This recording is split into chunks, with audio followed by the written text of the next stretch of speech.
प्रियालाल की हेतु की कृपा से एक एक श्वास उनके चरणों में लगाने का सौभाग्य, समय और परिस्थिति तीनों प्राप्त है। अगर अब चूक करी तो मनुष्य देह में ही केवल निस्तार है इस माया दुख से पार होने का एकमात्र उपाय मनुष्य देह में ही है। अगर मनुष्य देह भोगों में, अन्य चिंतन में, अन्य भावना में व्यतीत हो गई तो फिर ये घाटा किसी भी योनि में जाकर पूरा नहीं होगा। फिर दुख निवृत्ति के लिए कोई चांस नहीं है। अभी आपको शायद दुख मिला ना हो, इसलिए दुख निवृत्ति की चिंता नहीं है। जब दुख मिलेगा तब आपको लगेगा इससे निवृत्त कैसे हुआ जाए, कितनी जल्दी भगवत प्राप्ति हो जाए कि कोई भी दुख हमको प्रभु से विमुख न कर दे, विलग न कर दे, प्रभु का कहीं विस्मरण न करा दे। बड़ा भयावह संसार है, बड़ा दुखमय है। इसलिए गुरु चरण रज का बल स्वीकार करके एक एक श्वास चाहे जितनी कष्टप्रद हो या सुखप्रद हो, हमें इसकी परवाह नहीं करनी और इष्ट चिंतन में लगाना है। नाम जप, लीला गायन, लीला श्रवण, सेवा, यही है जीवन में जो निष्पाप करके बहुत जल्दी भगवद अनुराग प्रकट करते हैं। नहीं, इतना मलिन अंतःकरण है जन्म जन्मांतरों से कि हम हजारों जन्म भोगे तो भी वो पवित्र नहीं होने वाला। भोग कर तो हम कभी पवित्र हो ही नहीं सकते। कृपा से नाम जप बन जाए। ये नाम जप एक एक कवल जैसे भोजन पाने पर क्षुधा निवृत्ति, तुष्टि और पुष्टि होती जाती है, ऐसे ही एक एक नाम जप संसार से वैराग्य, भगवान से प्रेम और स्वरूप ज्ञान तीनों प्रदान करता है। पर ये जब बहुत अधिक दीर्घ काल तक सम्मान सहित नाम जप हो तब ये अनुभव में आएगा। अभी तो अधिक मात्रा में शास्त्र विरुद्ध आचरण हो रहे हैं, अधिक मात्रा में संसार का चिंतन हो रहा है।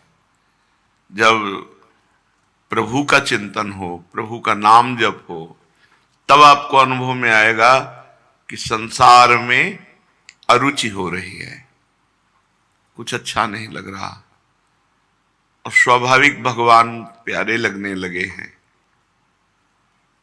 और मैं शरीर नहीं हूं। ये तीनों बातें एक साथ भजन से जागृत होती हैं।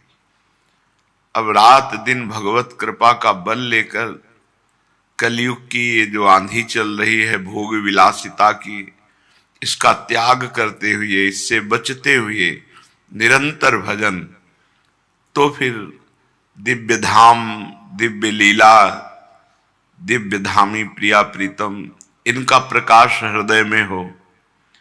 श्रीपाद कह रहे हैं, रे मूढ़ गूढ़ मखिलोपनिषद स्वगाढ़ प्रेमावगाढ़ मखिलाथ शिरोधिरूढ़ आनंद सिंधु मन पाश्रय दीन बंधुम वृंदावनम ब्रज हठोत कलितात्म बंधा।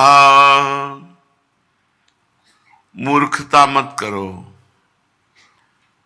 रे मूढ़ गूढ़ मखिलोपनिषद स्वगाढ़, समस्त उपनिषदों में जो गुप्त गाढ़ रस है वो है प्रेम। प्रेम का सागर है वृंदावन, बहुत प्रेम सागर जहां, और इसका आश्रय परम आश्रय है। इसलिए बलपूर्वक भजन में लगो, तोड़ो ये बंधन।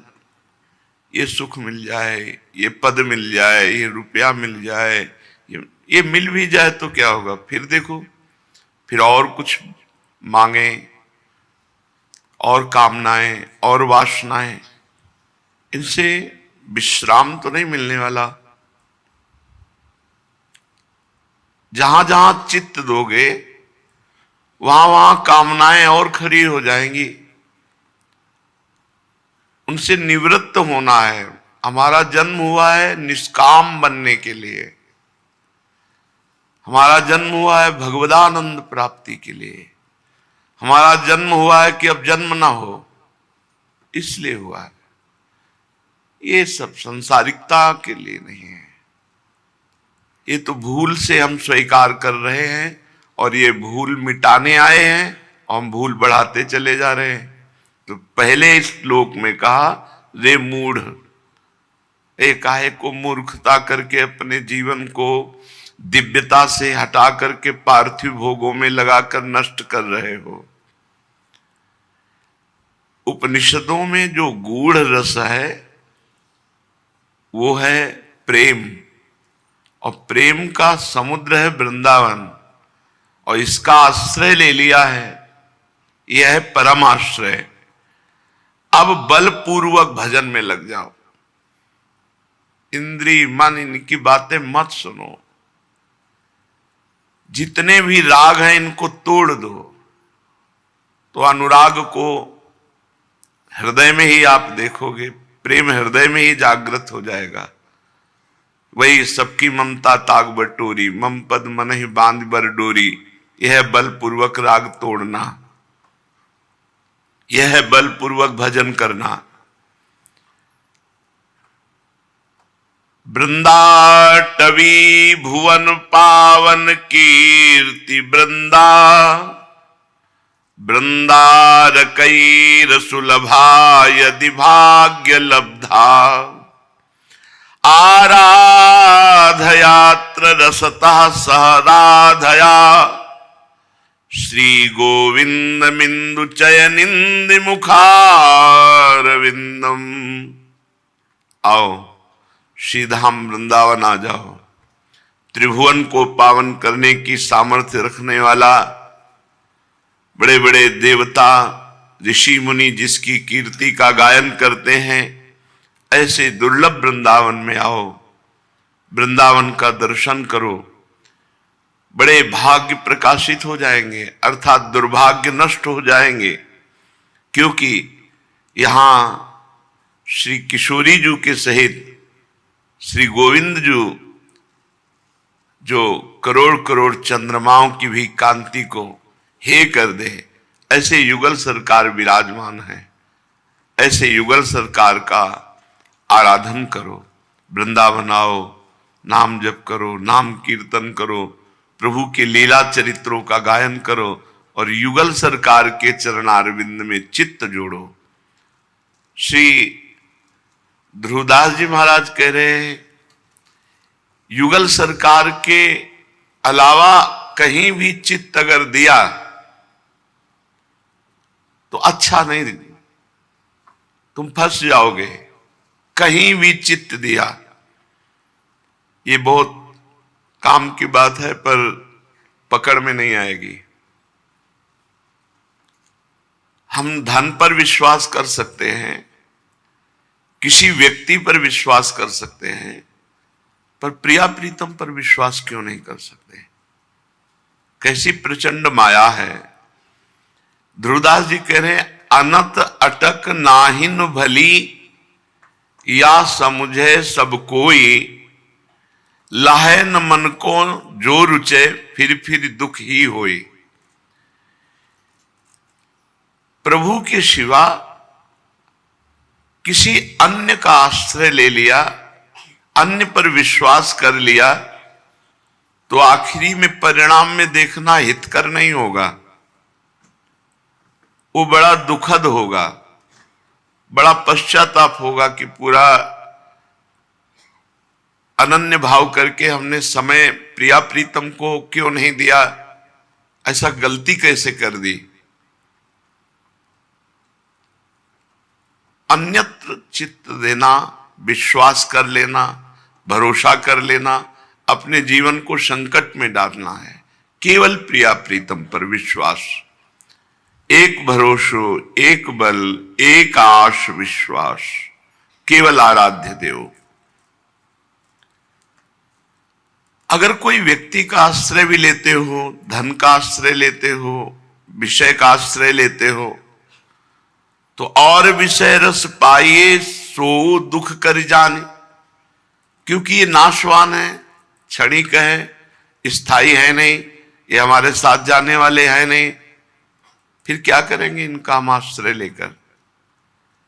इन भोगों को समेट कर क्या करेंगे? मूर्खता ही केवल है, पागलपन है।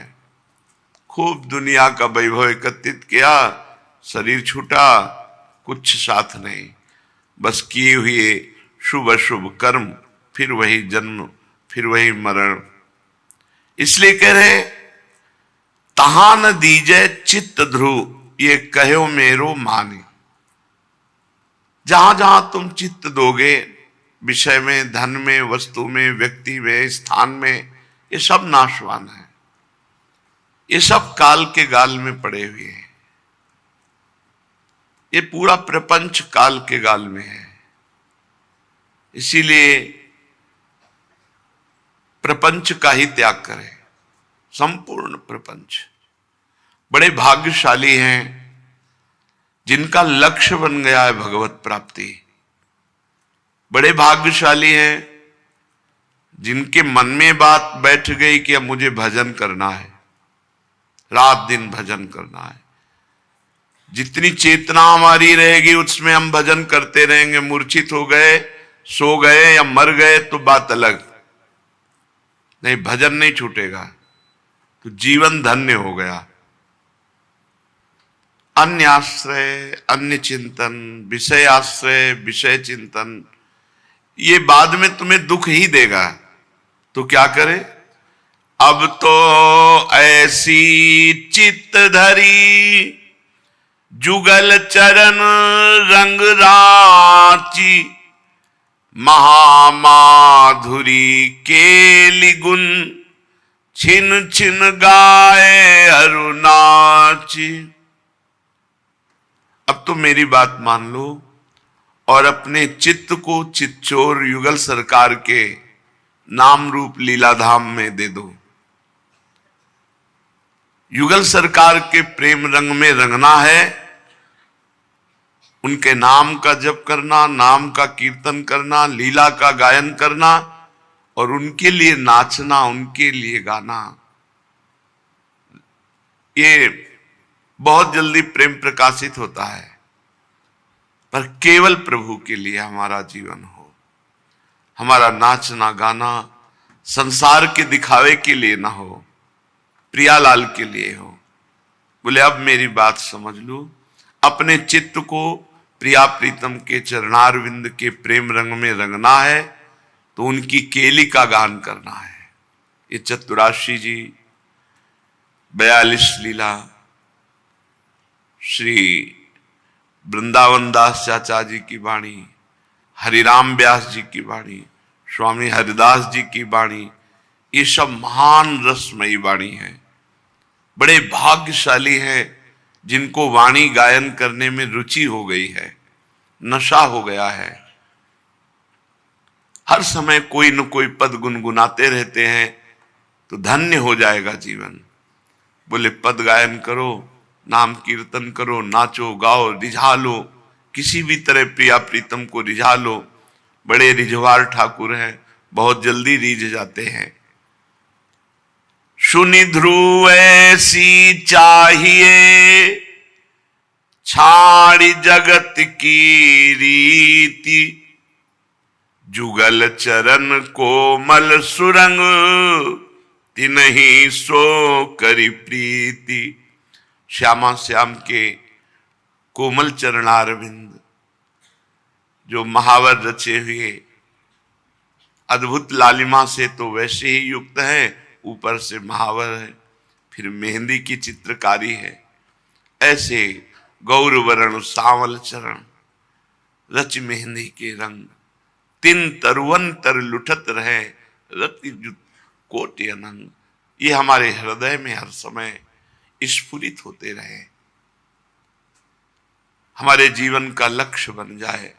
इनकी लीला गायन, नाम जप, नाम कीर्तन, तो इनके चरणारविंद हमारे हृदय में स्फुरित होने लगेंगे। पर छाड़ी जगत की रीति, अब ये संसार की राग द्वेषात्मक वृत्तियां, प्रपंच कथा, मिलना जुलना, ये सब समय बर्बाद करना है। जितना श्वास श्वास खूब भजन हो रहा है तो जीवन सार्थक, और भजन नहीं तो सब व्यर्थ है, सब व्यर्थ है, सब व्यर्थ है। बड़े बड़े चक्रवर्ती सम्राटों की केवल इतिहास में नाम रह गए, कहीं कोई नहीं है।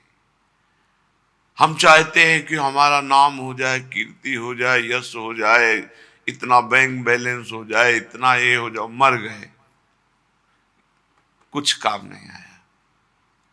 नाम जब वही विवेकी है जो भजन में प्रीति करे, वही अज्ञानी है जो भजन छोड़कर और कार्य, भजन के साथ कार्य करो।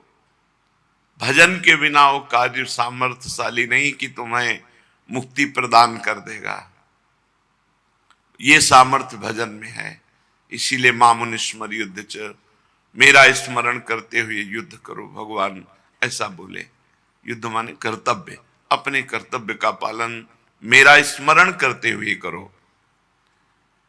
अब तो आही है भली, सब ते मोह मिटाई, रसिक अनन्य निसंग गही, श्यामा श्याम लड़ाई। अब संपूर्ण संसार से राग मिटाकर, मोह मिटाकर, किसी से अपनापन ना करते हुए, रसिक अनन्य प्रिया प्रीतम के प्रेमी जनों का संग करते हुए एकमात्र श्यामा श्याम को दुलार करना है, रिझा लेना है। अब तो ठान लिया, अब तो आही है भली, सब ते मोह मिटाए। पूरे संसार में कोई अपना नहीं। रसिक अनन्य जो श्यामा श्याम के प्रेमी जन हैं, इनका संग करते हुए मात्र श्यामा श्याम को रिझाना है, दुलार करना है। इन्हीं के लाड़ प्यार में हमारा समय जाए। अब तो करनी है यह वृंदावन करिबास, जुगल चरण छवि रंग रंगी, सब ते होई उदास। अब वृंदावन वास करते हुए प्रिया प्रीतम के चरणारविंद के प्रेम रंग में रंगने के लिए संपूर्ण संसार के राग का त्याग करके एक उदासीनता हृदय में छाई जाए। कुछ अच्छा नहीं लगता, बस श्यामा श्याम श्यामा श्याम। तन मन के बन से ये, या पर नहीं मत और, बिहरत जहां सुकुमार दो, अद्भुत श्यामल गौर। श्री प्रिया प्रीतम ये सांवरी गोरी जोरी इसी वृंदावन में विराजमान है। इसलिए तन से और मन से, दोनों से वृंदावन का सेवन करो। यहां प्रिया प्रीतम बहुत जल्दी कृपा करके दर्शन दे देते हैं। मन बेविचार, नाना प्रकार के व्यसन, नाना प्रकार की गंदी बातों में, तन अन्य क्रियाओं में वृंदावन वास करते हुए भी बहुत समय लग जाएगा। अगर तन पवित्र आचरण, मन प्रिया प्रीतम की रसकेली का चिंतन, प्रिया प्रीतम के नाम रूप का चिंतन, प्रिया प्रीतम की कुंज निकुंजों का चिंतन, तो बहुत जल्दी दर्शन हो जाएंगे। बड़े कृपाल हैं। सकल उदार नृपति चूड़ामणि सुख वारिद बरसायो, ऐसे हैं। सुख के बूंद दो बूंद कण नहीं, वर्षा कर देते हैं। इसीलिए हमारी श्री जी का नाम बरसाने वाली है।